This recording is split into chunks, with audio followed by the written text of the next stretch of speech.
All right, let's talk about it.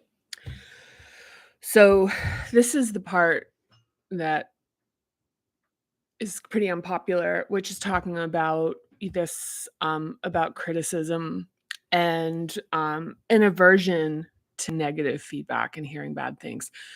And the thing that's unpopular about it, and this was a conversation I had yesterday with someone, so it's like very timely, which is it's coming from inside the house conversation.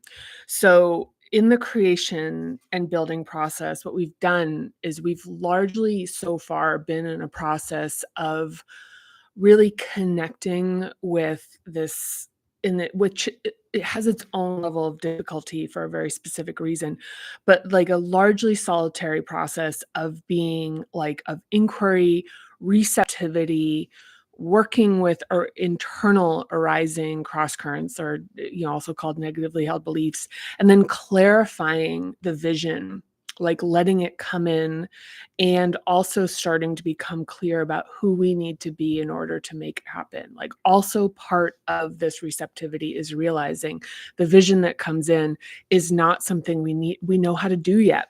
And this is really important, because if you have a vision that's like, I'm supposed to, I'll give an example, which is apropos for this, is like writing a book. I didn't know how to write a book at all. And when like the notion was like really about writing a book, it was like, I mean, I followed it, but it made no sense. And now that I have this massive book, it doesn't seem, and actually, this is a great example for this. Now that this book exists and it's really magnificent and massive in scale, and the execution is extraordinary, it's really hard for me to make the case that I don't know how to write a book. So that's actually like the whole wrap right there, which is that I didn't know how at all, at all. I didn't know anything. And I'm not going to kind of like go, there's kind of like infinite anecdote about how like absolutely unqualified I was to write any kind of book, like any kind of book. And all the examples of, that of that. And yeah. So anyway, but so this thing, so in that kind of the descending process of realizing like there's kind of this aspect of yourself that is going to be transformed to become this. And one of the ways that you can really know what that, like, that there's something there, is like when you're feeling those little tastes of that energetic quality that's drawing you forward. And if it's not there, you're like having to force it, um, keep waiting, like keep downloading. Don't, it's like the first bus that comes through town, like you don't have to get on it. Like like kind of that idea that's like, well, at least this bus gets me out of this town. And it's kind of like, well, it's kind of a shorter route. And actually, if you like sit around for, like 5 hours and wait for the right bus, you'll get there 2 days early, kind of thing, like that vibe. So, okay. So now that we've gotten into this section, we're talking about telling your story. Like, so the first exercise that I just like went through in the last reading was on page, if you're following along in the book, is page 295, telling your story. And this is how you begin to link what you're creating with you, and you start to see how there's this connection, and you're beginning to be able to connect with other people in the world, where you're beginning to unify like what you're trying to actually ground into the shared reality, um, by kind of explaining why it's like uniquely connected to you, and why so I'm actually not going to spend more time on this, because I really want to dedicate this session on talking about something that is like extraordinarily sensitive, which is the thing about receiving feedback, and receiving very specifically critical feedback. And this is something where there's two parts to this, and I'm going to dig in a bit deeper, and then we're going to go through the journaling exercise. And also on page 144 of the book, And this was one of the last editions in terms of writing it that went into chapter 6, which is about judgment, criticism, and feedback. And depending on how things go, I might read a bit out of that. But there's 2 parts of feedback. So one of the things is like negative feedback very specifically. And one of them is that people will not tell you an objective truth. They're going to tell you their perception of reality. And that is going to be formed by their adaptations. It's going to be formed by their sense of what is real. And and there may be multiple people that share that. And so that feels like it's sort of like you against them. But the thing is, the evocativeness of what they are projecting towards you, it only hurts if you house some of that belief that has not been consciously examined and reclaimed and released. So like it hurts because there's something in you that thinks they might be right. And right in a very particular way, in a way that it's like right about something. Let's see, I wanna make sure I say this right correctly or whatever. Um, okay, I'll give an example. So, if you were to quit your job and, for whatever reason, for a reason that, like, really feel like you really feel it, there's really something that's like there's, whatever. I'm not gonna, like, draw that part of the storyline out too much. If you are afraid of being homeless, if you are afraid of failure, if you are afraid of embarrassment, if you are afraid of people thinking that you look crazy or that you're unstable, if you are afraid that you made a bad decision and actually you were really lucky and should have stayed even though you were miserable, it was really great, like that stuff. All of these things, really common. Now, I mean, I've had them all at one point or another. And the thing is that if you have that in you, it will it will connect with you. Like you'll see things on in movies. All of a sudden there'll be some podcast about, all of a sudden you'll meet somebody and they'll be like, "Oh, I used to have it all and then I blew it." Like you'll like that narrative will start to like kind of show up a lot. And I'm not going to get into like why I think that is. I think it's like kind of the same thing. It's like, if you're looking for like a Toyota Corolla, all of a sudden you're looking to buy a certain car you see on the street all the time, all of a sudden. Um, but that's the thing. It's in you.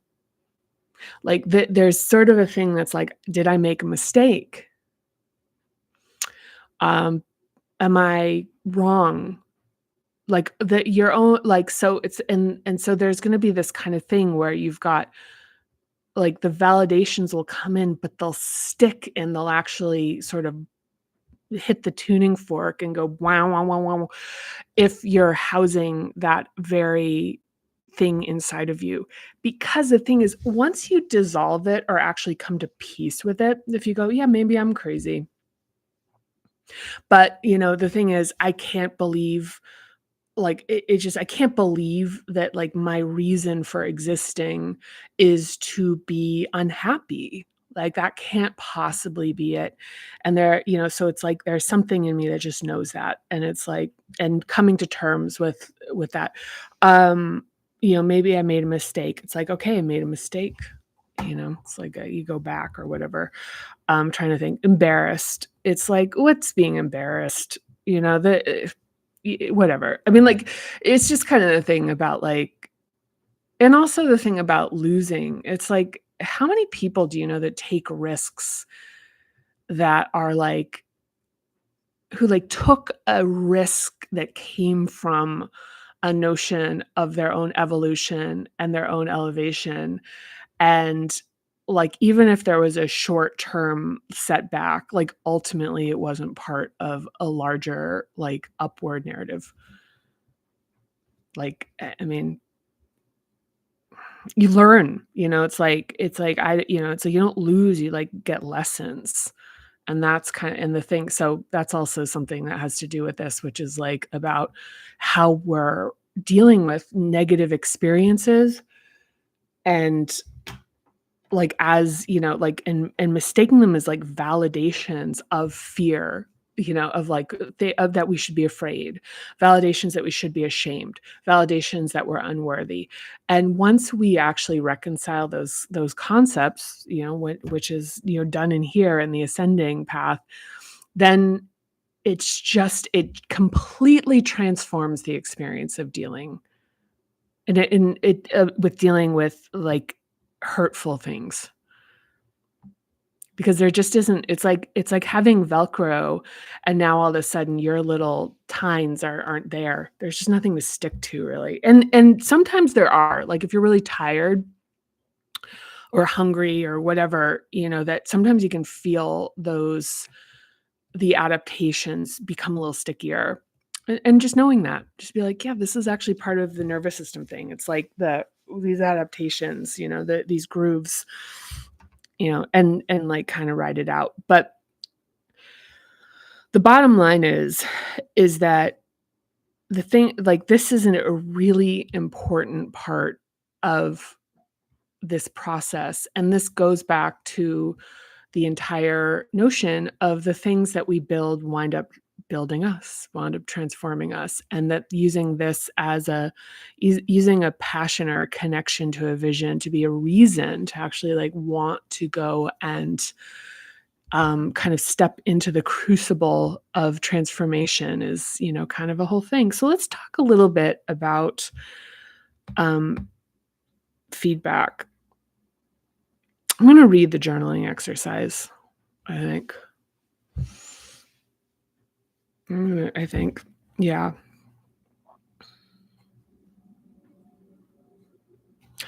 And okay, I'm trying to feel this, like where this comes out right, or is like,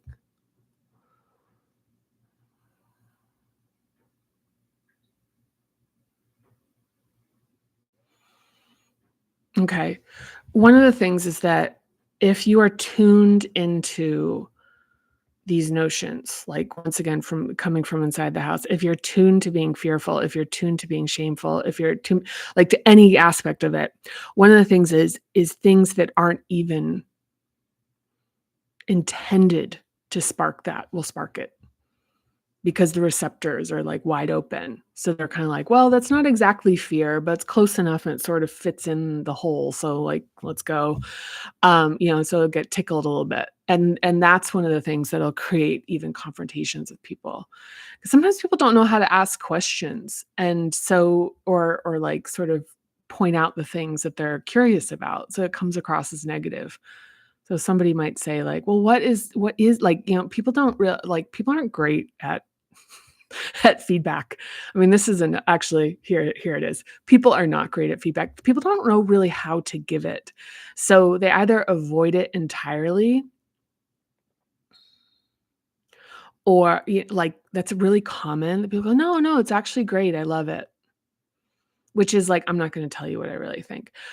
Because I don't want to hurt your feelings. And so another thing with this is like the more that you're like, "Look, you kind of can't hurt my feelings on this," the more you're likely to hear and receive the information that is like important in terms of understanding yourself, and also understanding aspects of what you're trying to create, and how people respond to it and how it makes them feel, and even their ideas. Because sometimes people don't have the confidence about their feedback. Sometimes it's their confidence. They're like, yeah, it's probably stupid. It's probably stupid. I don't think this is the right thing. So one of the things is, it's also like if you're not confident in receiving it and they're not confident in giving it, it's like it's just it's like a massively lost opportunity. So your confidence, your sense of physical safety, your sense of worth, your like is really the thing that's going to like open up the aperture so that like folks are going to give you really what you like need. And sometimes it still hurts. I'll be honest. It's like sometimes it's like it stings a little bit, but it's kind of like It's like, all right, yeah, let's work with that. So, okay, let's talk about the journaling exercise. So this is actually very much from like Anna Dea Judith's framework, creating on purpose, and the journal, and I just love it, which is preparing and exploring feedback. So before going into a situation where you're asking somebody for feedback, just kind of going in and like either, so there's two things. People either like sort of like gird their loins or like plug their nose and jump in, or they try to control the situation so much that they're like protecting themselves. So I see this a lot professionally, like, or my old profession, which is that people go into pitch meetings and they'd really control the conversation, so it'd be like their pitch and only like a limited amount of light and insight from like potential clients would get through. Where it's like, what if you really open up the floor a bit more and allow people to say what they're thinking, you can start to really work with what's on people's minds and like actually get to like advance the situation. Because it's like you kind of crowd out the magic when you try to really control like a place where you can get feedback and hear what people actually think. Um, I'll give an example actually after I read this exercise of something that was really impactful and from a like just a professional, like big deal, like large financial deal kind of perspective. So okay, so journaling exercise. So before you go out and you start to talk to people about your creation or your idea or the thing that's coming through, when it's still in a nascent stage, you're like, have this idea, like maybe you want to go back to, you want to become like, go back to school, or maybe you want to, whatever, like I'm not going to, you're doing the work, you're figuring it out. So the journaling exercise is spending the time with yourself in preparation. So first is, what is the most important aspect, or what are the most important aspects of your project that you want others to know, and why? So get clear about this. Because the kind of thing is also like overly workshopping something in front of somebody, it's gonna make people uncomfortable. And so they're going to try to like fill in the gaps. It's kind of like one of those things like when, you have somebody who stutters and people just keep filling in their words for them because it's too uncomfortable to sit in the silence of it. So if you haven't done some of the work to think about like, what am I trying to portray here? Like what is like, um, what about this do I want this person to know? And sometimes some of the important aspects can be that you're like, yeah, I feel very vulnerable in this. I want to talk about this. I have this new idea. I feel vulnerable in it though. So I want your feedback, but like I blah blah blah. Or, my goals, my aspirations for this are, that I blah blah blah blah. Anyway, and then to think about why. And once again, this is on page 296. The next prompt, once you've explored that, and sometimes too, like for journaling, I'm finding this is happening right now, is like just to ask the question and then go for a walk.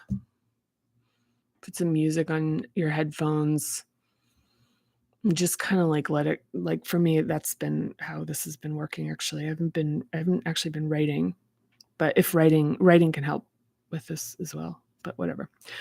Especially for like, actually, I will say writing could help for this because you're like have notes that you can look back on before you go and have a conversation with somebody. So next is, what's the effect you want to have on, or the impression you want to leave with someone when you speak about your project?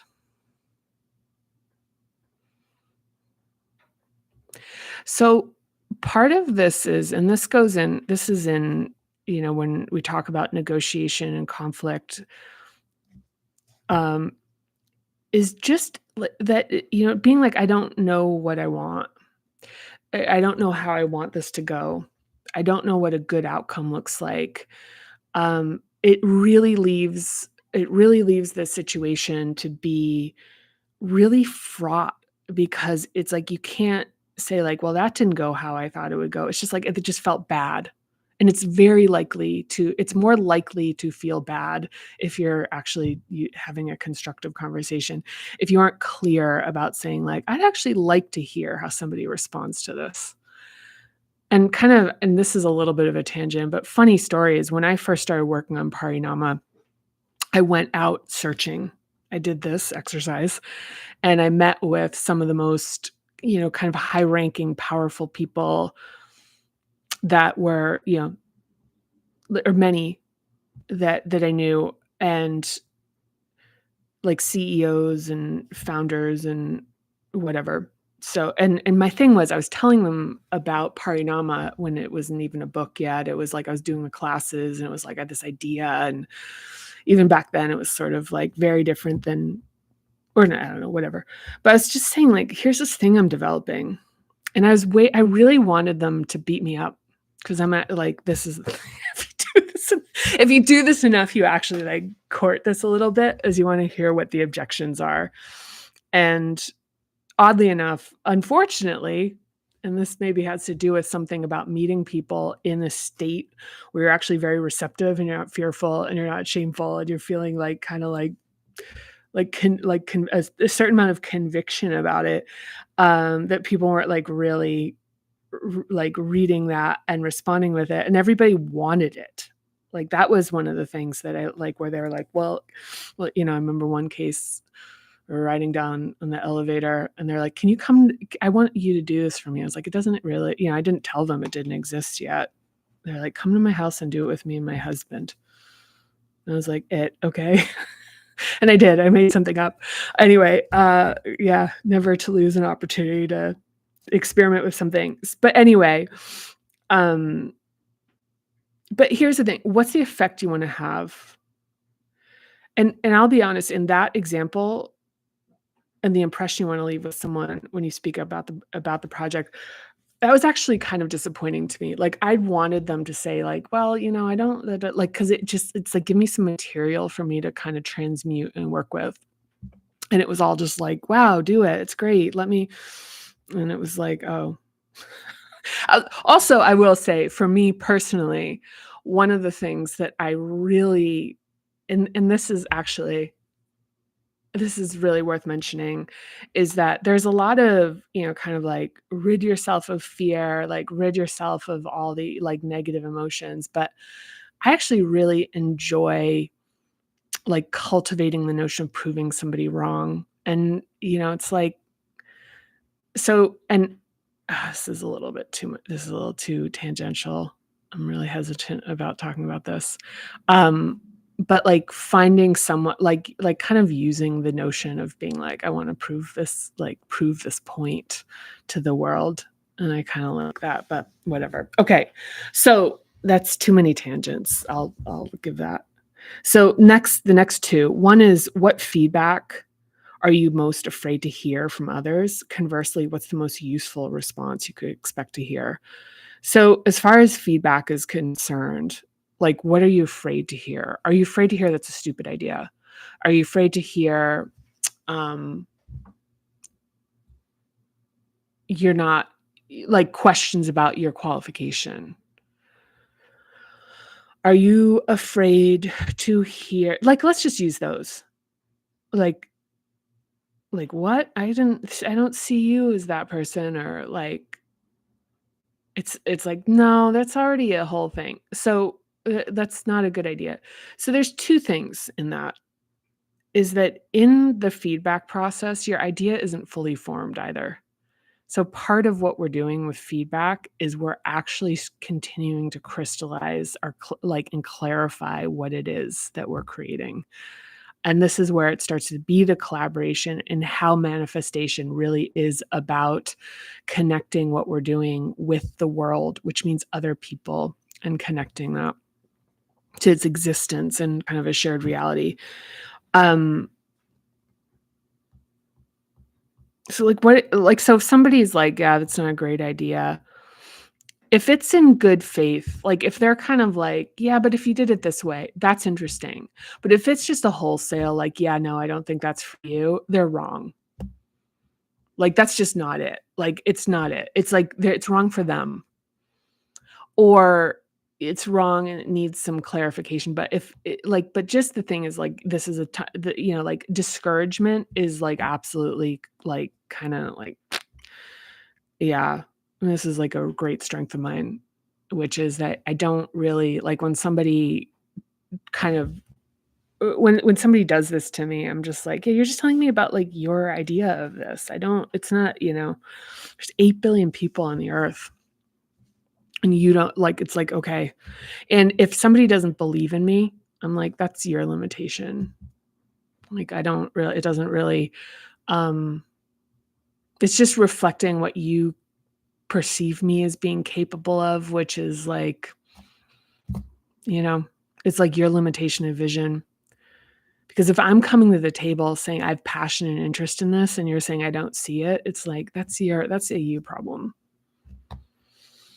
And it's not being confrontational about it. It's like I'll hear people out. I don't really get kind of spicy about it. I'm interested. In fact, I'll kind of be like, yeah, to the extent it's interesting to me.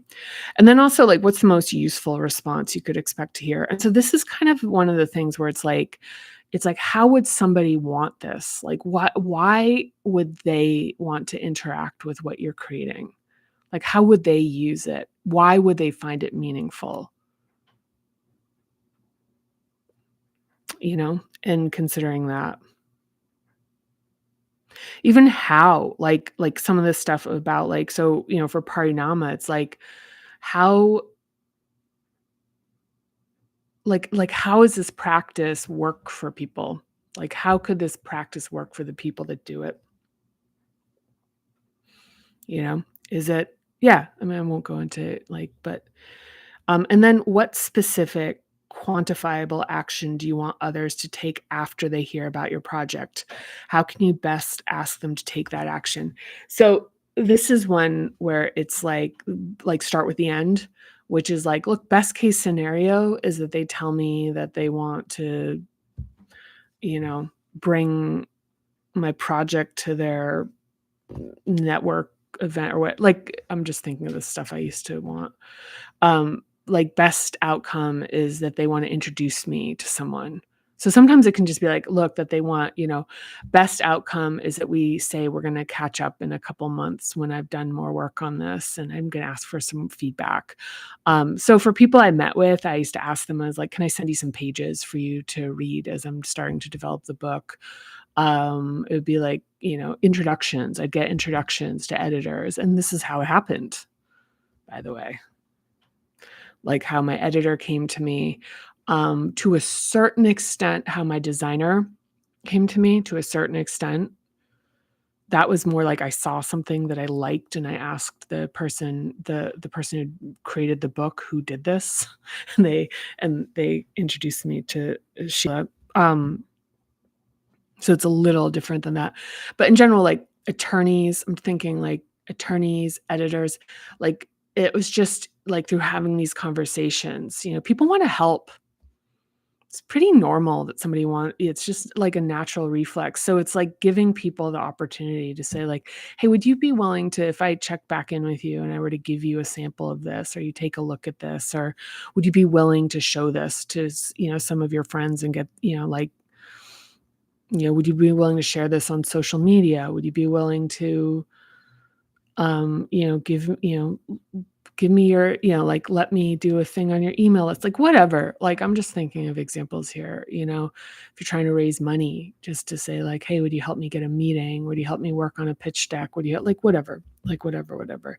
But having something coming out of a feedback session that is like an actionable thing, because a big thing here is, like, preparing for the fact that that people will be, if they're curious, they very likely ask questions that might feel like they're confrontational or even questioning, and being able to ride that wave. But the other thing is, like, what your desired outcome is, which is advancing, like, creating more clarity around how people respond to your idea, and then that inspiring you to become more clear. Like, "Oh, that wasn't clear. I said this and they were confused about this." It's like, "Oh, yeah, and now that I think about it, I wasn't really clear about it." That's something that happens. Um, listening to what people go, "Whoa, that's making me think about this." Or they'll go, I think somebody" actually, here's one that's really common. People will be like, "Oh, yeah, I think somebody's already doing something similar to that." And then they won't be, but it doesn't matter. It's like it's sort of an interesting to like thing to see, like when they're telling you that is does it have this spark? Does it have that kite quality where it's like you wanna investigate what they're showing you. Sometimes you don't. Sometimes it's just like, "Yep, okay." I mean, there was like this thing, like people like my Manhattan people in my life were pointing me to like, just a bunch of like like stuff that was just it seemed like it would be very in line with what I was doing, like new agey stuff that was happening in Manhattan that, just like it wasn't it, which is fine. But it's just an interesting thing. So yeah, I don't think time, it's 30 minutes. I think we're good. But one of the things I think to point out here about the additional reading that I threatened, and that you've dodged because per usual, I'm chatting it up.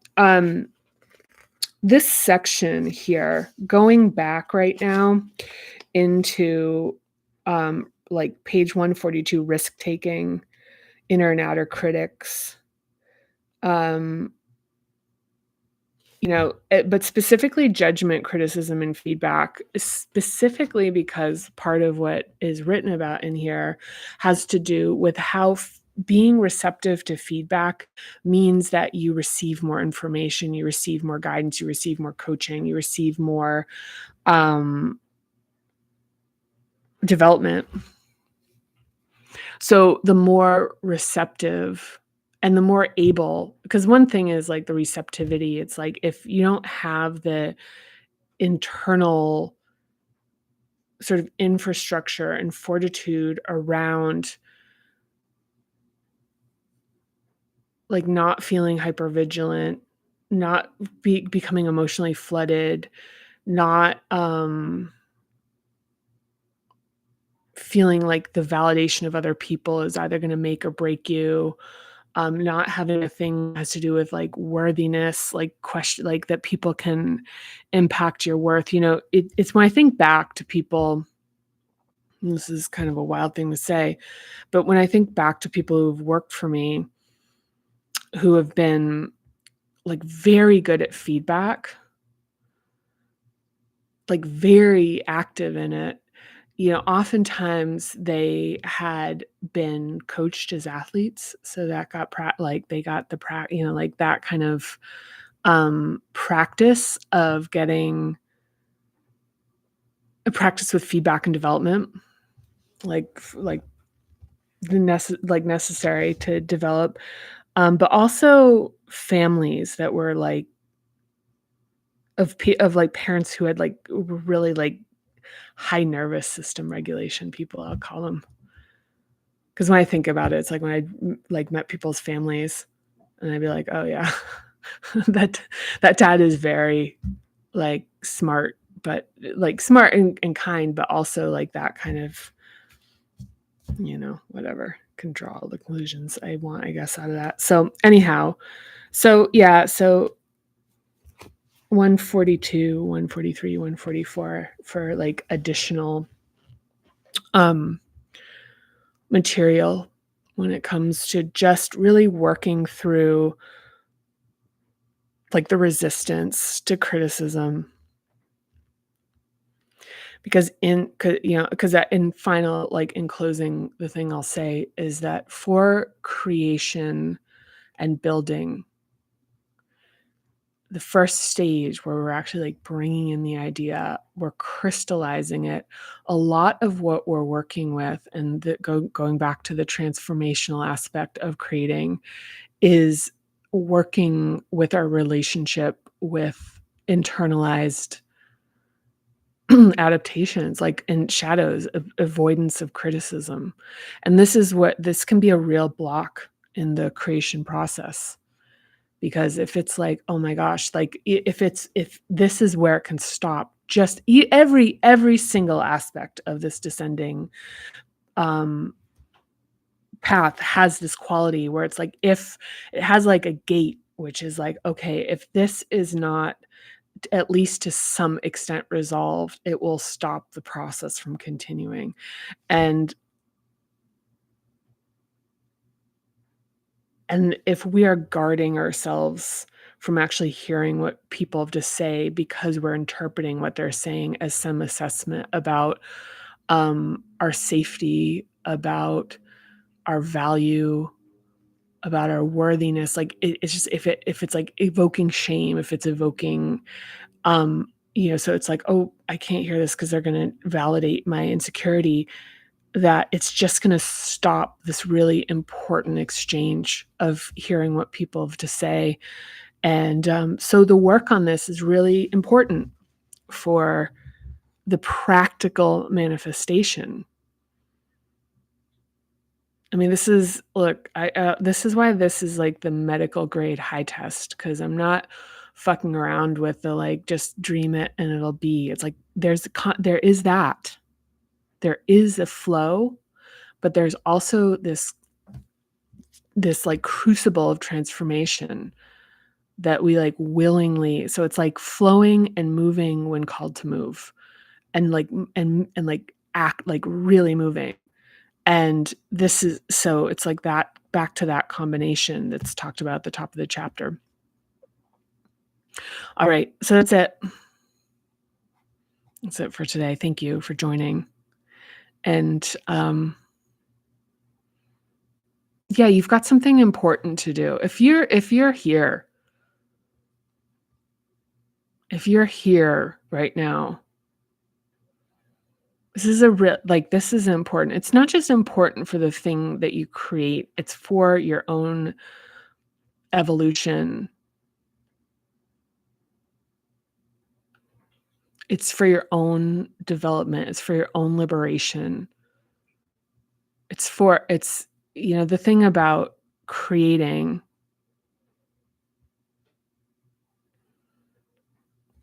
is it does more than just, it's like if you wanna be rich, like, for example, it's like that kind of thing. It's like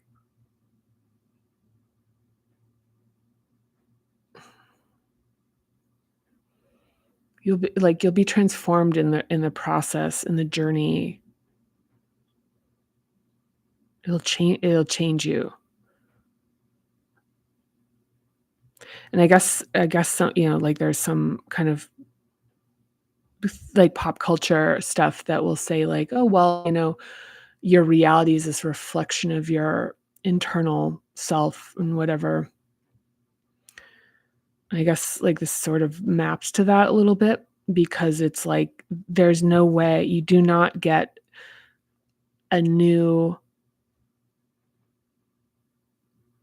level of life with the same internal environment, because 'cause it'll feel the exact same. Like, if you're, like, living in a hut and you're like, "If I had a mansion," it's like like, everything would be better, and then you're sitting in the mansion, and it's, like, the same. If you have the same internal feeling, I think it's kinda like that thing where people who win the lottery often, like, lose everything, because, I mean, this is just, like, a theory, I don't know if this is true, but it's kind of like,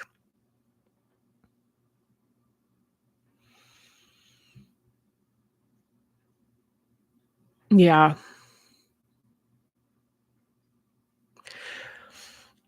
And to that point, it's like the shack can become a mansion, the sunlight coming through the window,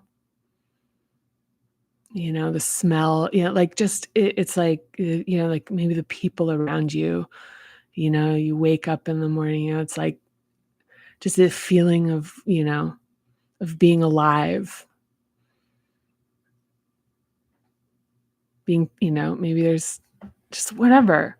Like, it's really, it's coming from inside the house. It's like, it's just the thing about creating new worlds is that it kind of doesn't really, like, the thing is like the external outcome is enough. It's kinda like how love is a crucible, creation is a crucible too. and I guess creation being love, where it's like it's something that the desire for it would be strong enough that would be willing to endure the pain of transformation in order to achieve it.